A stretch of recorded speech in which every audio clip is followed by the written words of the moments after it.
नमस्कार साथियों। आशा करते हैं कि आप स्वस्थ होंगे, मस्त होंगे, खुश होंगे। तो कंटिन्यूस फॉर्म में हम क्लास को शुरू करने जा रहे हैं। तो लास्ट क्लास में हमने सेल के वेरियस जो एस्पेक्ट थे उसके रिगार्डिंग हमने कुछ बातें की थी। आज का जो हमारा टॉपिक है वो टॉपिक यूकैरियोटिक सेल के अंदर एंडो मेम्ब्रेन सिस्टम से रिलेटेड है। तो चलिए हम शुरू करते हैं। Endomembrane system.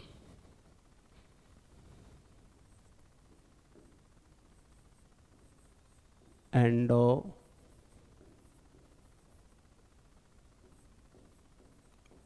Membrane system. देखिए कि endo membrane system, endomembrane system क्या होता है कि सेल के अंदर वेरियस सेल ऑर्गेनल्स प्रेजेंट होते हैं।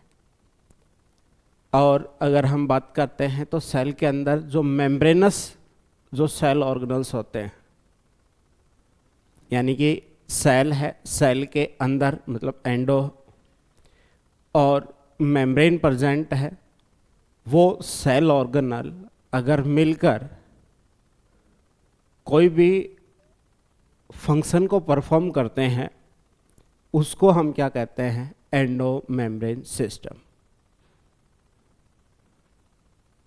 एंडो मेम्ब्रेन सिस्टम में हम ये बात करते हैं कि जो membranous cell organelles work together.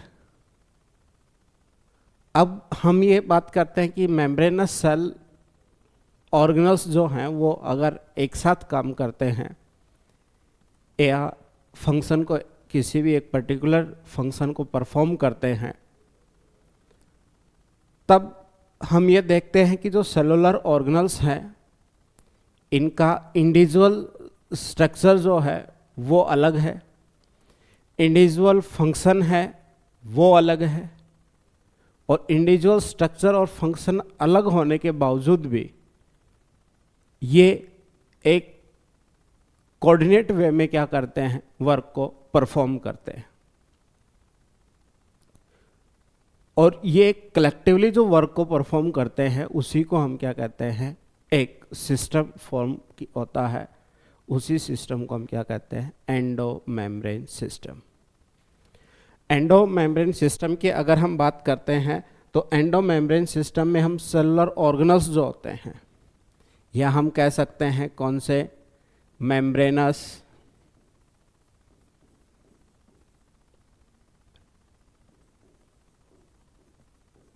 Membranes cell organelle are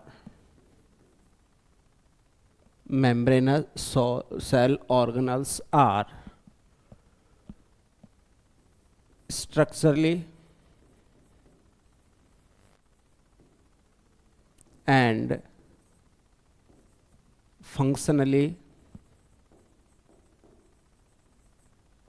distinct।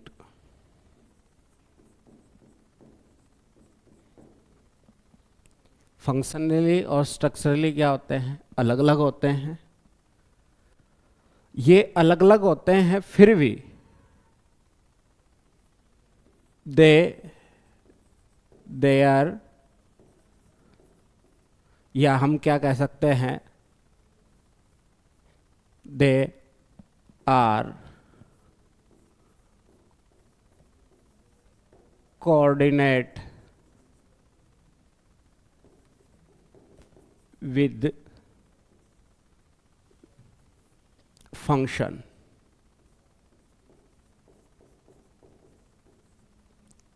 यानी कि ये फंक्शन जब करते हैं तब एक दूसरे के साथ क्या करते हैं? कोऑर्डिनेट वे में रहते हैं। यहाँ देखते हैं कि जो मेम्ब्रेनस सेल ऑर्गेनल्स हैं वो स्ट्रक्चरली और फंक्शनली क्या है? डिस्टिंक्ट है, यानी कि अलग है या डिफरेंट है।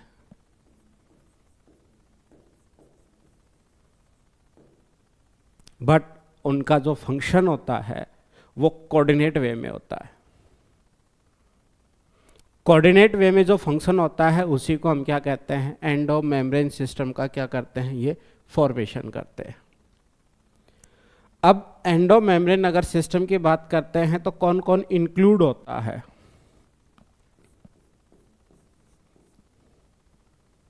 इंक्लूड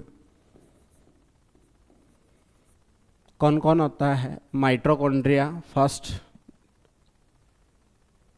क्लोरोप्लास्ट और पेरोक्सिसोम। ये जो सेलुलर ऑर्गेनल्स होते हैं ये कोऑर्डिनेट वे में नहीं रहते, और ये अगर कोऑर्डिनेट वे में नहीं रहते हैं तो ये एंडोमेम्ब्रेन जो सिस्टम है उसका भी पार्ट नहीं है। तो फिर एंडोमेम्ब्रेन सिस्टम के अंदर कौन कौन इंक्लूड होता है, एंडोमेम्ब्रेन अगर सिस्टम की अगर हम बात करते हैं तो इसमें हमारे पास 4 सेल ऑर्गेनल्स हैं, 4 सेल ऑर्गेनल्स हैं। अब बात यह आती है कि 4 सेल ऑर्गेनल्स हैं वो कौन कौन से हैं। तो आप ये देखिए कि किसी भी पर्टिकुलर जो केमिकल कंपोनेंट्स होता है, मॉलिक्यूल होता है, उसकी जो इंफॉर्मेशन है वो न्यूक्लियस के पास होती है। न्यूक्लियस से आरएनए की फॉर्म में इंफॉर्मेशन बाहर आती है, तब वो राइबोसोम के जाके ऊपर एक्सप्रेस होती है, यानी कि प्रोटीन का फॉर्मेशन होता है। और राइबोसोम है वो एंडोप्लाज्मिक रेटिकुलम्स जो होते हैं उसके ऊपर क्या होते हैं, अटैच होते हैं। तो न्यूक्लियस को अगर हम छोड़ देते हैं तो वो सेल ऑर्गेनल्स या मेम्ब्रेनस सेल ऑर्गेनल्स जो सिस्टम फॉर्मेशन में पार्टिसिपेट करते हैं, वो फर्स्ट जो सेल ऑर्गेनल है वो कौन सा आएगा, ईआर आएगा। ईआर जो प्रोटीन का फॉर्मेशन करता है वो जो सीक्रेट करेगा वो किसको भेजेगा, गोल्जी बॉडी को देता है। गोल्जी बॉडी किसको मॉडिफिकेशन करके उसको जो सीक्रेट करती है, एक स्ट्रक्चर वेसिकल की फॉर्म में रिलीज करती है, उसको हम लाइसोसोम बोलते हैं। और एक जो वैक्यूल होता है वो। तो ये 4 जो सेल ऑर्गेनल्स है ये वर्क टुगेदर में रहते हैं। और ये जो 4 सेल ऑर्गेनल्स है इनका नाम बार बार एग्जाम में क्या होता है, पूछा जाता है, रिपीट होता है। तो फर्स्ट कौन है, ईआर है, एंडोप्लाज्मिक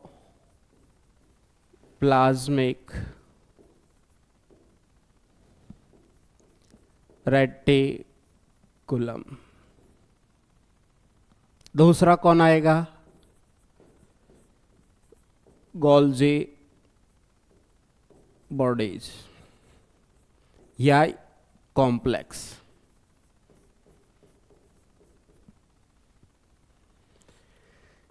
और लाइसोसोम्स और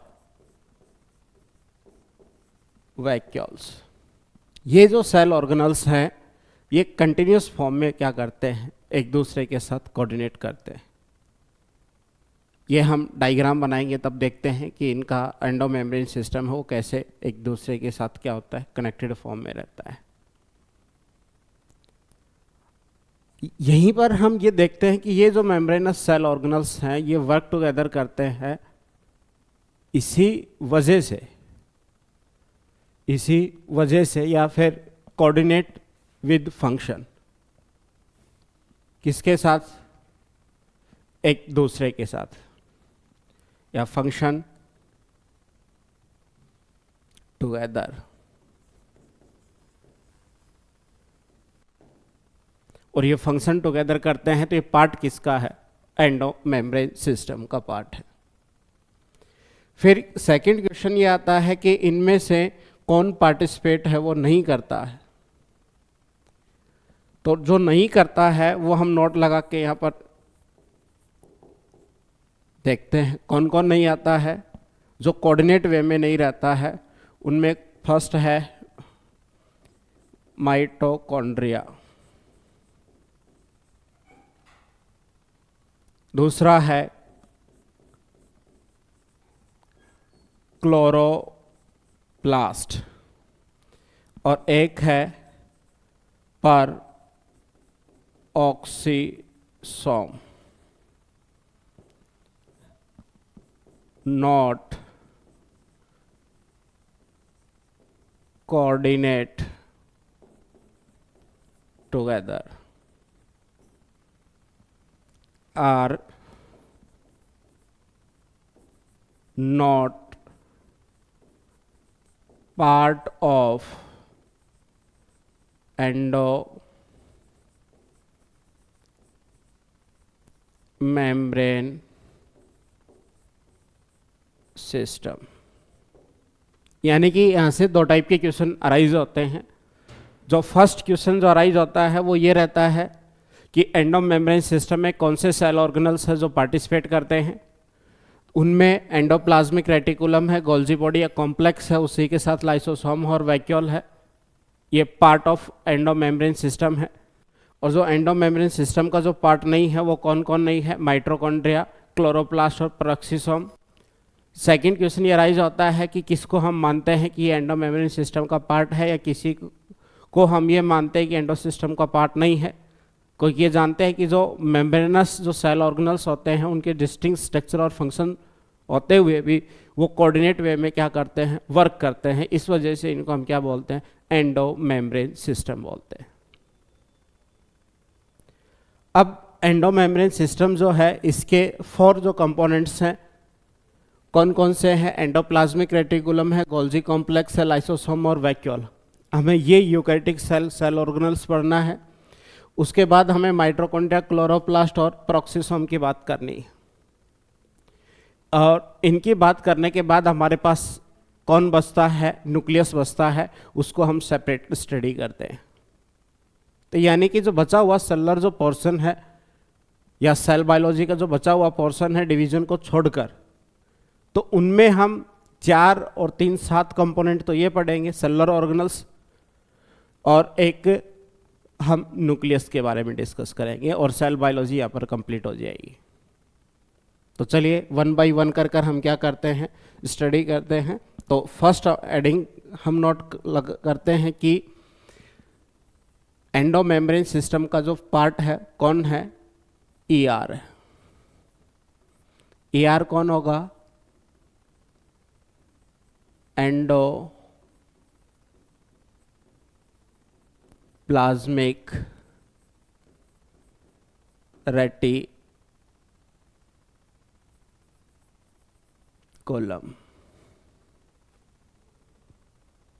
एंडोप्लाज्मिक जो रेटिकुलम है ये डिस्कॉर्ड बाई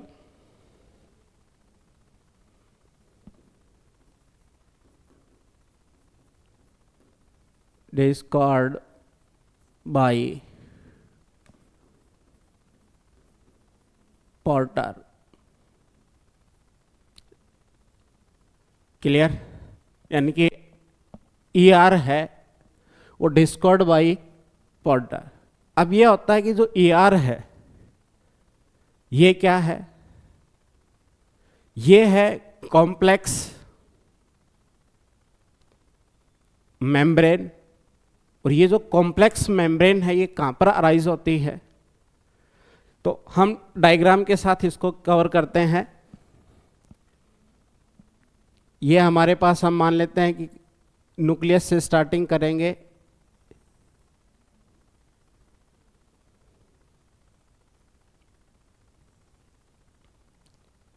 ये हमारे पास कौन है, न्यूक्लियर मेम्ब्रेन है।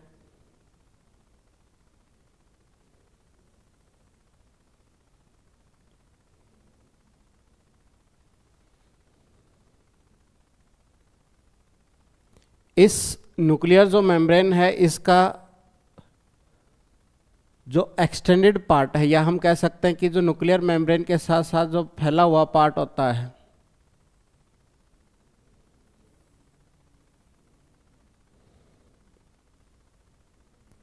ये कौन होता है, या किसका पार्ट होता है, एंडो मेम्ब्रेन सिस्टम का पार्ट होता है। ऐसे ये क्या होगा, एक ट्यूबुलर फॉर्म में क्या होते हैं, अरेंज होती हैं।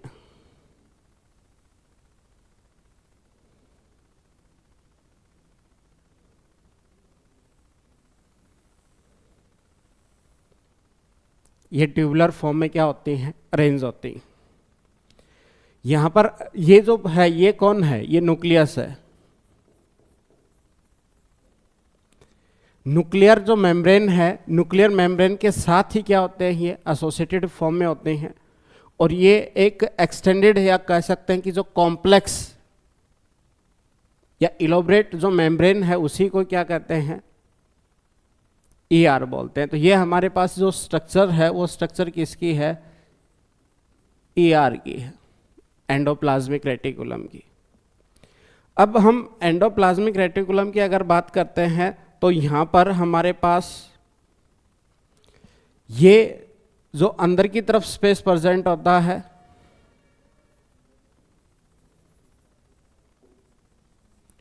जो फ्लूइड प्रेजेंट होगा, या हम कह सकते हैं कि जो इसका इनर जो पार्ट होगा इसी को हम क्या बोलते हैं, ल्यूमिनल।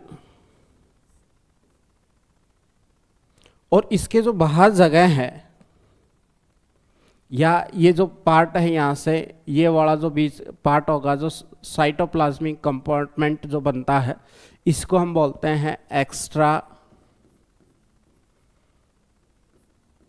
ल्यूमिनल। तो ये हमारे पास जो पार्ट है वो कौन सा है, एक्स्ट्रा ल्यूमिनल है। और जो ईआर के अंदर का जो हिस्सा होता है उसको हम क्या कहते हैं, ल्यूमिनल बोलते हैं। दूसरा, अगर हम देखना चाहते हैं तो इस ईआर के ऊपर यहाँ पर कौन प्रेजेंट होता है, ऐसे राइबोसोम प्रेजेंट होते हैं। ऐसे हम बात करते हैं तो कौन प्रेजेंट होगा, राइबोसोम प्रेजेंट होते हैं। किसके ऊपर, ईआर की मेम्ब्रेन के ऊपर। आउटसाइड जो साइटोप्लाज्मिक एक्स्ट्रा ल्यूमिनल जो पार्ट होता है उसके ऊपर क्या होंगे, राइबोसोम प्रेजेंट होते हैं। और ये राइबोसोम न्यूक्लियर मेम्ब्रेन के ऊपर भी क्या होते हैं, प्रेजेंट होते हैं। तो ये ब्लैक कलर से जो हमने दिखाए हैं ये कौन है, ये राइबोसोम। और राइबोसोम है तो राइबोसोम होने की वजह से ये जो स्ट्रक्चर है वो एक रफ स्ट्रक्चर नजर आ रही है। इसी वजह से इसी को हम क्या कहते हैं, RER बोलते हैं। और ये जो प्लेन स्ट्रक्चर नजर आ रही है, ये कह सकते हैं कि इतना हिस्सा है जिस पे राइबोसोम क्या होते हैं, अब्सेंट होते हैं। तो ये हिस्सा कौन सा होगा, SER होगा। यानी कि स्मूथ एंडोप्लाज्मिक रेटिकुलम। और ये कौन सा हो जाएगा, रफ एंडोप्लाज्मिक रेटिकुलम। यानी कि राइबोसोम जहाँ प्रेजेंट है वो कौन सा है, SER का हिस्सा है। जहाँ राइबोसोम अब्सेंट है वो किसका हिस्सा हो जाएगा, SER का हिस्सा हो जाएगा। और जहाँ हम कह सकते हैं कि मेम्ब्रेन के इनर जो पार्ट वाला हिस्सा है उसको ल्यूमिनल बोलते हैं। और जो मेम्ब्रेन जो आउटर साइटोप्लाज्मिक कंपार्टमेंट का फॉर्मेशन होता है उसी को हम क्या बोलते हैं, एक्स्ट्रा ल्यूमिनल एरिया बोलते हैं। ये जो स्ट्रक्चर्स होती है, ये अगर हम स्ट्रक्चर की बात करते हैं तो ये स्ट्रक्चर कौन सा आएगा, ये अगर हम स्ट्रक्चर की यहाँ पर बात करते हैं तो ये स्ट्रक्चर कौन सा आएगा,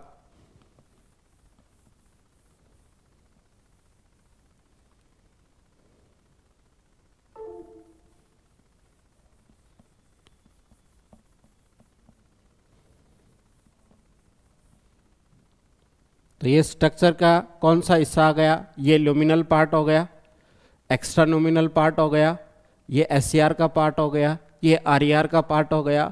और ये न्यूक्लियर जो मेम्ब्रेन है, ये न्यूक्लियर मेम्ब्रेन के कंटिन्यूस एक्सटेंट फॉर्म में कौन है, ER है। तो अब ये देखिए कि जो न्यूक्लियर मेम्ब्रेन हो, इस न्यूक्लियर मेम्ब्रेन से ये ऐसे कंटिन्यूस फॉर्म में क्या होती है, मेम्ब्रेन एक्सटेंडेड फॉर्म में होती है।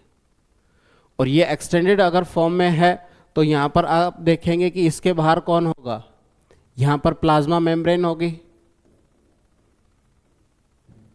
Plasma membrane. और यहाँ न्यूक्लियर मेम्ब्रेन है और प्लाज्मा मेम्ब्रेन है। तो इसके साथ जुड़ने का जो काम है वो किसके द्वारा किया जा रहा है, ये ER के द्वारा किया जा रहा है। तो ER की जो मेम्ब्रेन है वो कंटिन्यूस फॉर्म में किसके साथ अटैच होती है, ये न्यूक्लियर मेम्ब्रेन तक अटैच होती है। और ये न्यूक्लियर मेम्ब्रेन तक क्या होती है, कंटिन्यूस फॉर्म में एक्सटेंडेड रहती है। और ये न्यूक्लियर मेम्ब्रेन तक कंटिन्यूस फॉर्म में एक्सटेंडेड पार्ट में रहती है, तो ये क्या करती है, जो सब्सटेंस को सिंथेसाइज करके सीक्रेट किया जाता है का आउटसाइड द सेल, तो ये किसको ट्रांसपोर्ट करती है, ट्रांसपोर्ट किसको ट्रांसपोर्ट करेगी, सीक्रेटरी सब्सटेंस को।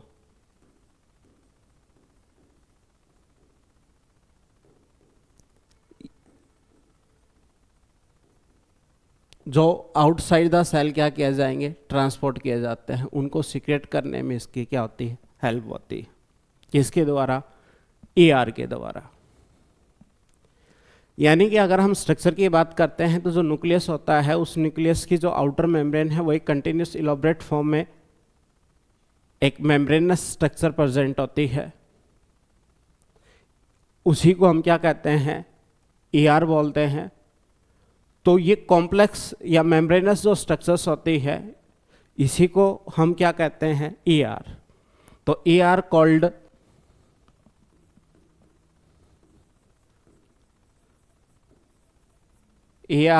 Called system of membranes, system of membranes, इसको हम क्या कहते हैं, सिस्टम ऑफ मेम्ब्रेनस बोलते हैं। किसको, ईआर को। ये कॉम्प्लेक्स है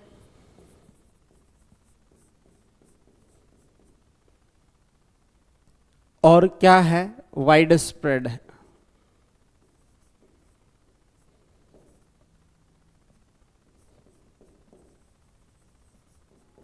इन साइटोप्लाज्म,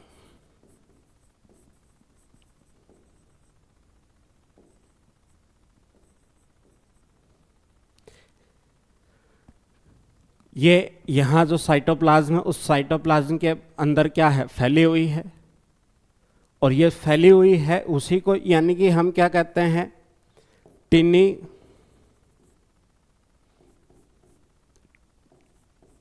नेटवर्क, या हम इसके ऐसे बात करते हैं कि रेटिकुलाई बोल देते हैं। एंडोप्लाज्मिक रेटिकुलम है तो रेटिकुलाई और नेटवर्क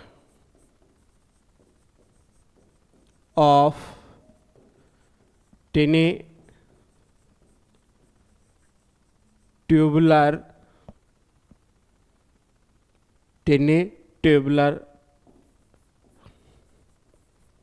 structure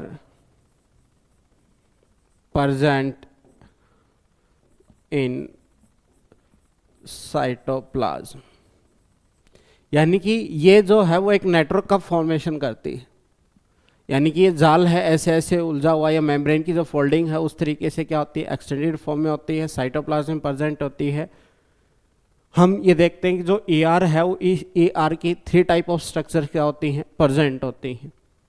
ये सिस्टर्नी फॉर्म हो सकती है, वेसिकल की फॉर्म में हो सकती है, और ये किस फॉर्म में हो सकती है, ट्यूबुलर फॉर्म में हो सकती है।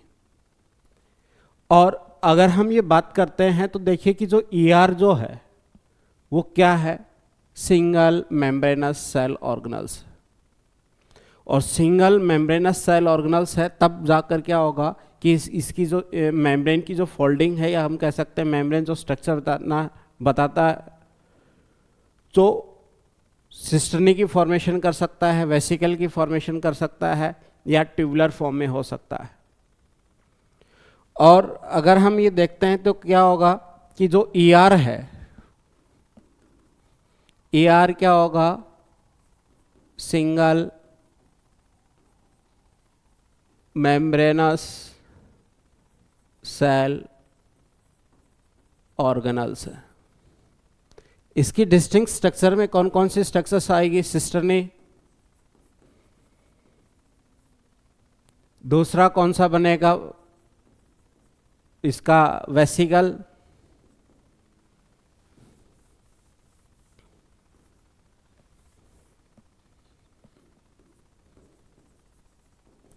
वेसिकुलर स्ट्रक्चर आएगी, एक क्या हो जाएगा, ट्यूबुलर स्ट्रक्चर हो सकती है। सिस्टर्नी का स्ट्रक्चर क्या होगा, वो स्ट्रक्चर ऐसा होगा, जैसा कि आप लगभग डायग्राम में देखते हैं, तो ये सिस्टर्नी ऐसे फॉर्मेशन होती है इनकी।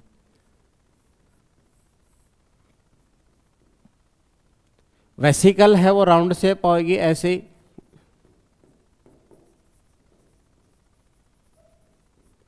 राउंड शेप हो गई, और ट्यूबुलर स्ट्रक्चर्स जो होगी वो इरेगुलर स्ट्रक्चर्स होगी ऐसे।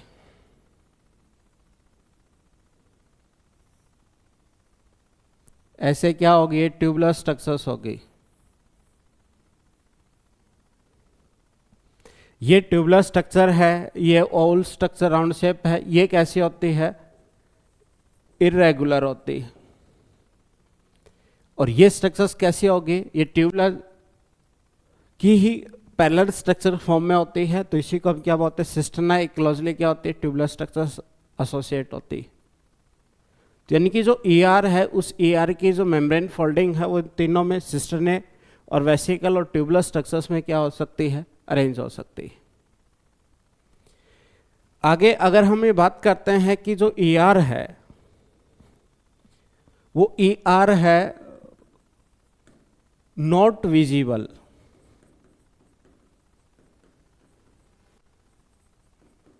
Not visible in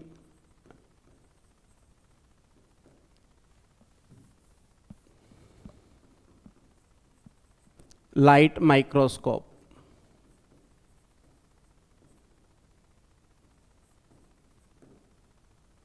but observed in electron microscope।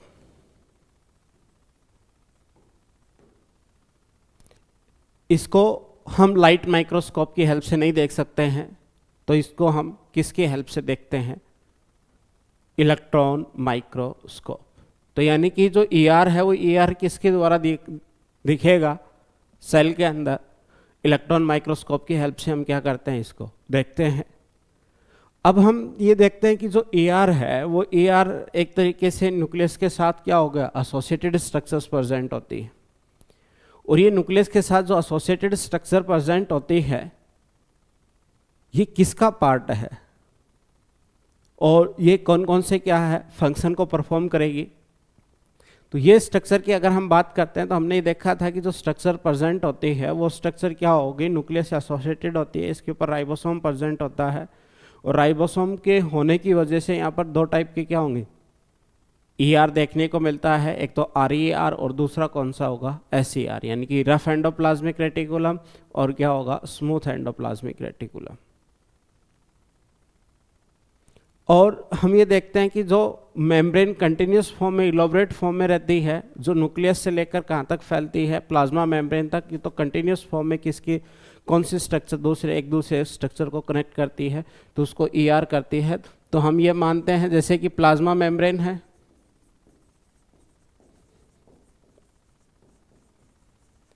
Plasma membrane है, इसको जोड़ने का काम कौन कर रही है, ईआर, किसके साथ, न्यूक्लियर मेम्ब्रेन।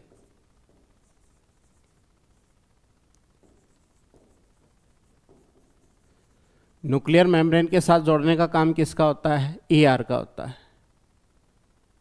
किसके लिए, ट्रांसपोर्ट सेक्रेटरी मटेरियल्स के लिए।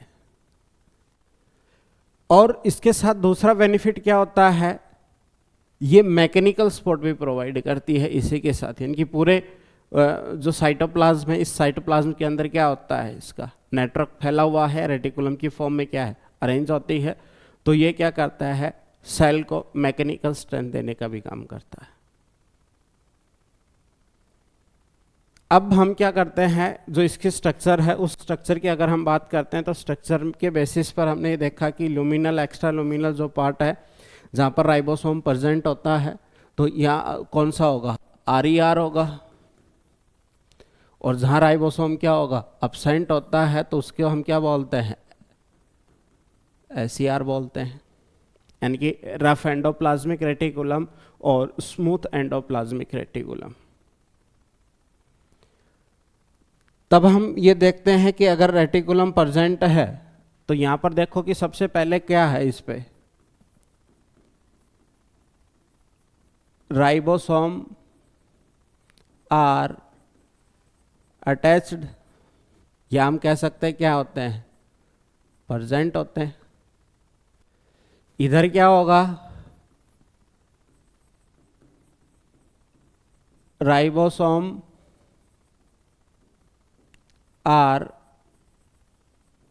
absent, तो इधर राइबोसोम प्रेजेंट होते हैं और इधर क्या होगा, राइबोसोम क्या होंगे, absent होते हैं। यहां पर राइबोसोम अटैच होते हैं तब हम इसको क्या बोलते हैं, ग्रेन्युलर्स बोल,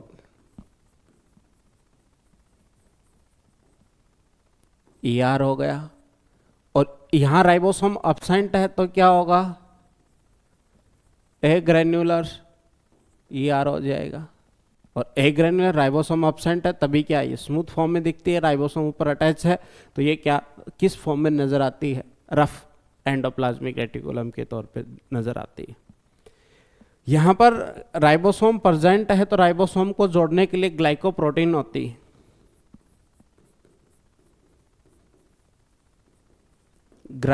ग्लाइकोप्रोटीन है वो क्या करती है, हेल्प टू अटैच्ड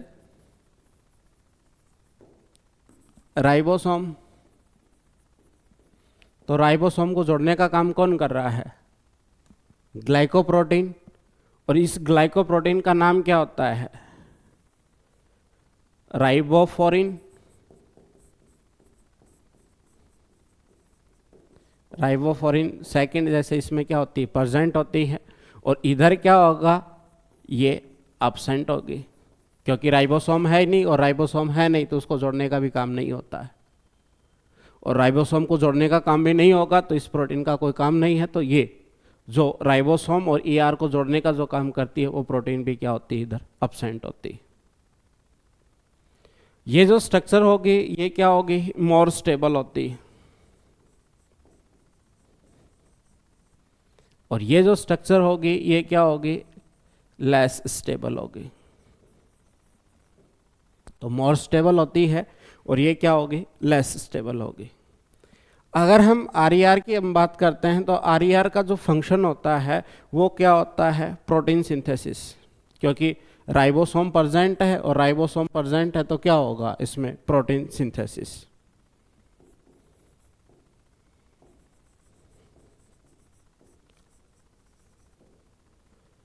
और इधर किसका सिंथेसिस होता है, तो यहाँ absent है तो किसका, लिपिड का सिंथेसिस होता है।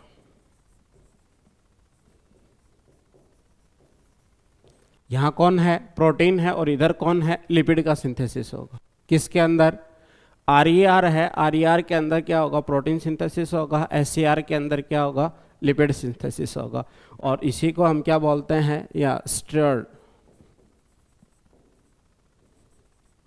हार्मोन सिंथेसिस होंगे। क्लियर। तो यानी कि राइबोसोम है तो कौन है, RER है। राइबोसोम जहाँ absent होता है तो क्या होगा, SCR होगा। राइबोसोम को जोड़ने के लिए ग्लाइकोप्रोटीन प्रेजेंट होती है जिसको हम क्या कहते हैं, राइबोफोरिन बोल कहते हैं। तो SCR में राइबोफोरिन प्रेजेंट होगी नहीं, क्योंकि क्यों, राइबोसोम क्या है, absent है। RER क्या होती है, स्टेबल स्ट्रक्चर होती है, किसके कंपेरेटिवली, SCR के कंपेयर। तो SCR क्या हो गया, लेस स्टेबल स्ट्रक्चर हो गई। तो ये कुछ डिफरेंस हैं, इन डिफरेंस के बेसिस पर हम क्या कहते हैं। दूसरा ये क्या है, प्रीकर्सर है किसका, जो प्रोटीन सीक्रेटरी से सब्सटेंस होते हैं जिनको सीक्रेट किया जाएगा। या क्या करता है, ये गोल्जी बॉडी के साथ क्या होता है, गोल्जी जो बॉडी है, इस गोल्जी बॉडी के साथ क्या होता है, कोऑर्डिनेट वे में रहता है टू फॉर्म लाइसोसोम। यानी कि जो प्रोटीन का फॉर्मेशन होगा वो किसके पास जाएगा, जो एंजाइम सिंथेसाइज होंगे वो कहाँ होंगे, RER के ऊपर होंगी। तो वो कहाँ पर जाएंगे, गोल्जी बॉडी। और गोल्जी बॉडी उसको मॉडिफाई करके पैकेजिंग करके जो सीक्रेट करती है, तो वही तो क्या बनता है, लाइसोसोम बनता है तो लाइसोसोम के लिए क्या है, प्रीकर्सर का काम कर रहा है। या किसके जो सेक्रेटरी जो सब्सटेंस होते हैं उनके लिए किसका काम करता है, प्रीकर्सर का काम करता है, कौन, RER। इसके बदले में अगर हम देखते हैं तो जो SCR होता है वो SCR क्या करता है, कैल्शियम का स्टोरेज करता है। किसका, कैल्शियम का स्टोरेज करता है। तो कैल्शियम SCR में भी स्टोर होता है और माइटोकॉन्ड्रिया के अंदर भी स्टोर होता है। तो ये कैल्शियम जो स्टोरेज है ये किसके अंदर सबसे ज़्यादा होगी, तो SCR के अंदर क्या होगी, ज़्यादा होगी, किसके कंपेरेटली, माइटोकॉन्ड्रिया के कंपेरेटली। तो हम कह सकते हैं कि ये किसका है, कैल्शियम स्टोरेज।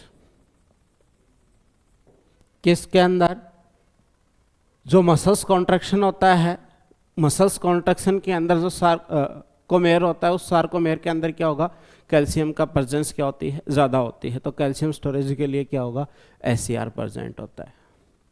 तो हमने दोनों के बीच में क्या है, डिफरेंस देखा है, किसके लिए, RER और SCR के बीच में डिफरेंस देखा है।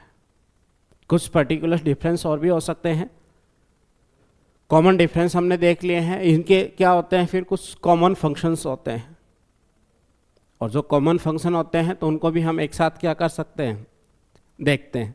तो देखिए कि जो RER है या SCR है, इन दोनों का फंक्शन है। तो हम देखते हैं कि एंडोप्लाज्मिक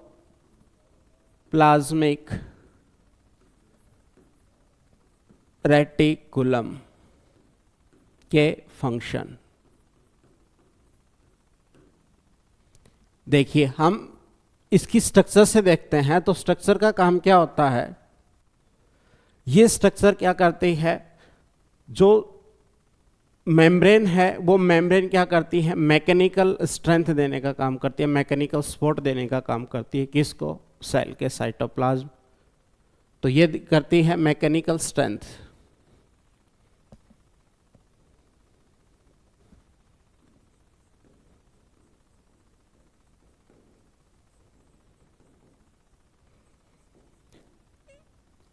तो हम इसको क्या कहेंगे, फॉर्म एंडोस्केल्टन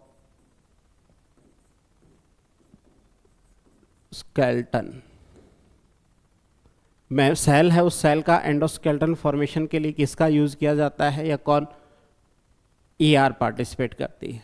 यानी कि ER है वो सेल को क्या करती है, मैकेनिकल स्ट्रेंथ देती है, और मैकेनिकल स्ट्रेंथ देती है तब हम इसको क्या कहेंगे कि ये जो सेल है उस सेल को क्या कर रही है, स्केल्टन फॉर्मेशन में हेल्प कर रही है। नेक्स्ट जब हम बात करते हैं तो ER है वो ER क्या करता है, ER क्या करता है, ट्रांसपोर्ट, किसको, जो वेरियस जो सब्सटेंस होते हैं जो सेल के अंदर, या हम कह सकते हैं ER के अंदर क्या हो, सिंथेसाइज होते हैं। तो ER उनको डिसाइड करता है कि उनको सीक्रेट करना है, तो वो सिंथेसिस जो है, प्रीकर्सर जो बोल सकते हैं, यानी कि जो सिंथेसाइज होंगे वो कहाँ पर होंगे, ER के अंदर होंगे। और इलोबरेट फॉर्म में कहाँ है, साइटोप्लाज्म के अंदर फैला हुआ है, तो ट्रांसपोर्टेशन में क्या करता है, हेल्प करता है। तो जो ER है वो ट्रांसपोर्ट करता है वेरियस मटेरियल को, और वेरियस मटेरियल को फॉर्म करता है, तो इसी को क्या कहते हैं, मेम्ब्रेनस सिस्टम।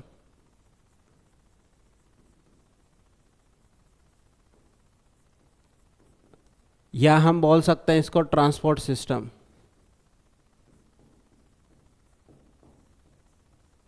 किसका फॉर्मेशन करता है, ये ट्रांसपोर्ट सिस्टम का फॉर्मेशन करता है।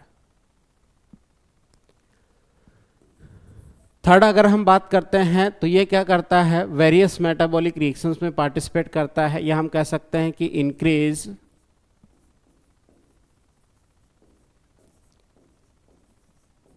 सरफेस एरिया मेटाबॉलिक रिएक्शंस के लिए। क्योंकि ये क्या करता है, इस फोल्डिंग की फॉर्म में होता है, तो सरफेस एरिया क्या होता है, इंक्रीज होता है। और ये सरफेस एरिया इंक्रीज होता है तो वेरियस मेटाबॉलिक के लिए क्या करता है, प्लेटफॉर्म प्रोवाइड करता है, या मेटाबॉलिक जो रिएक्शंस होती हैं उनके लिए। आगे अगर हम बात करते हैं तो इसका जो फोर्थ अगर हम फंक्शन की बात करते हैं तो प्रीकर्सर होता है किसके लिए? सीक्रेटरी सब्सटेंस के लिए।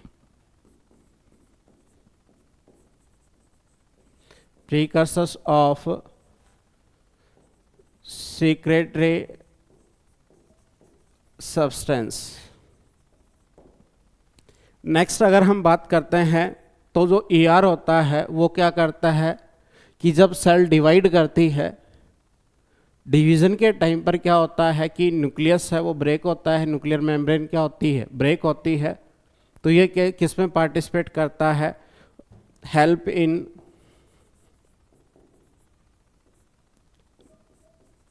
न्यूक्लियर, या हम इस भाषा में लिख सकते हैं कि reform of nuclear membrane, reform of nuclear membrane. तो न्यूक्लियर मेम्ब्रेन को दोबारा से बनाने के लिए जब सेल डिवाइड कर रही है तो सेल डिवीजन के टाइम पर न्यूक्लियर मेम्ब्रेन ब्रेक होती है, तो ये वापस से क्या करता है? अलाइन होकर रीअरेंज होकर क्या बनाता है? न्यूक्लियर मेम्ब्रेन को फॉर्मेशन पार्टिसिपेट करता है, फॉर्म करता है, हम कुछ भी बोल सकते हैं। इसी के साथ ये क्या करता है? डिटॉक्सिफिकेशन में हेल्प करता है।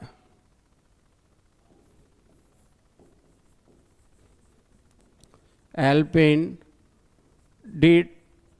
डिटॉक्सिफिकेशन और पॉल्यूटेंट न्यूट्रलाइजेशन। मेनली किसका पार्ट है ये? SCR का पार्ट होता है।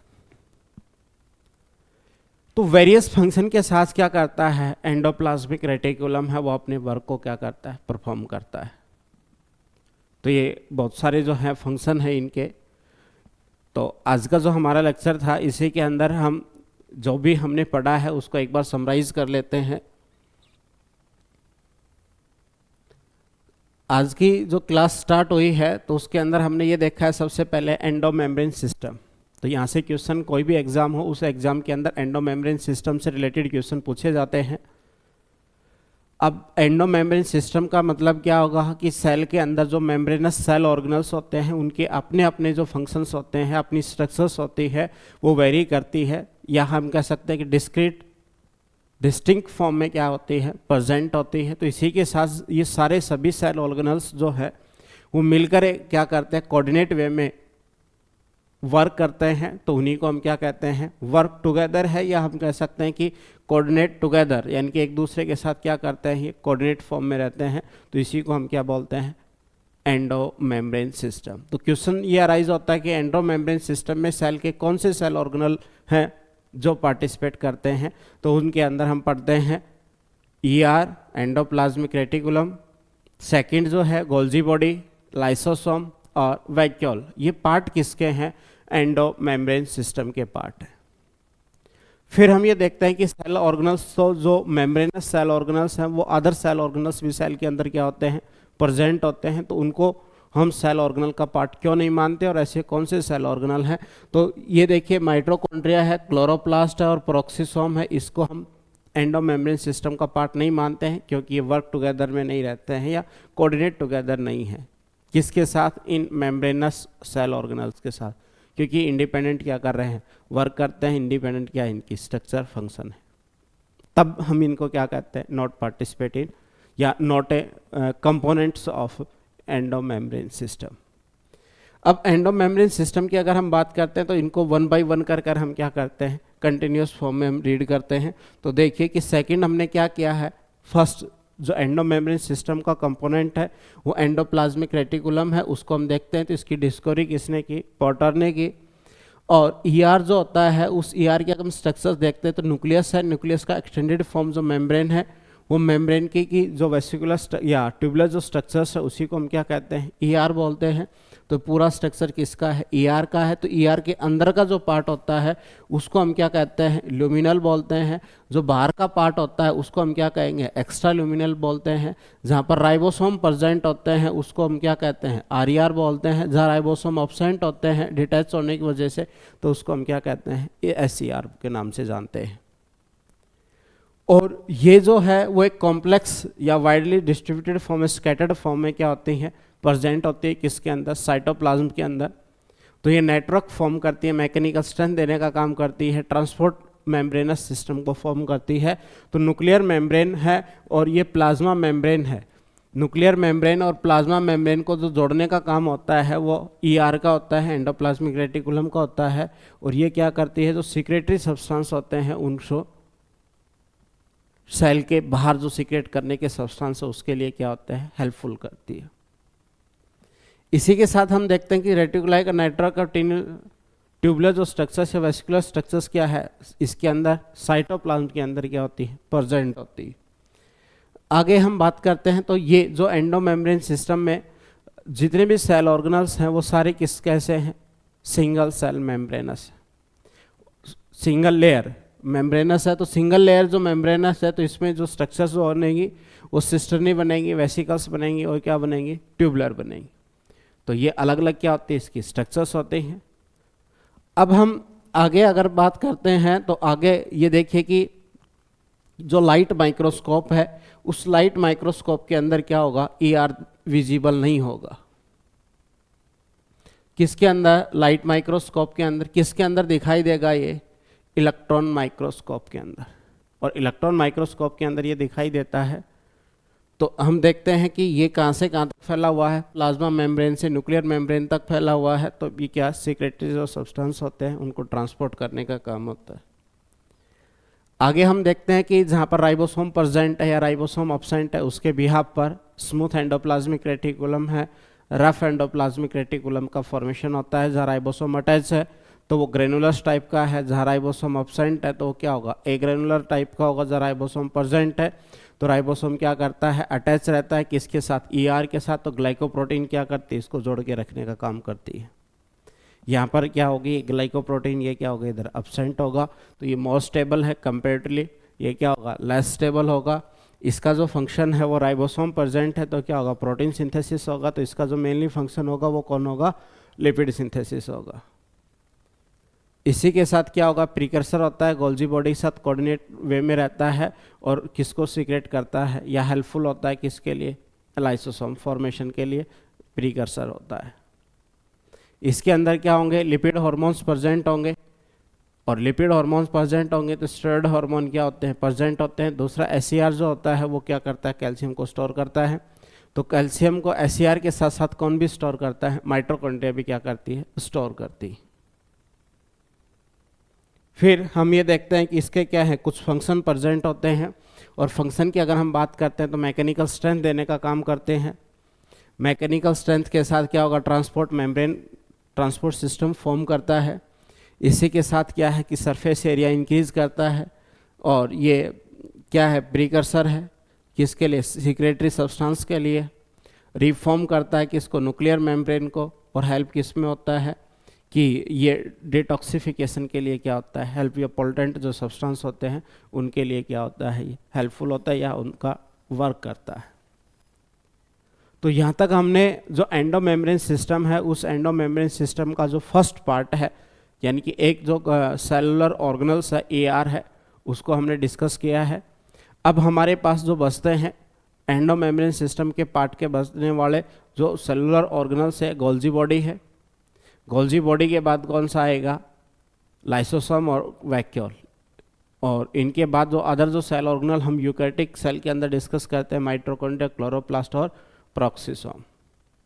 ठीक है, तो आज वाली जो लेक्चरर है या आज का जो डिस्कशन है, इस डिस्कशन में हमने ईआर के बारे में पढ़ा है।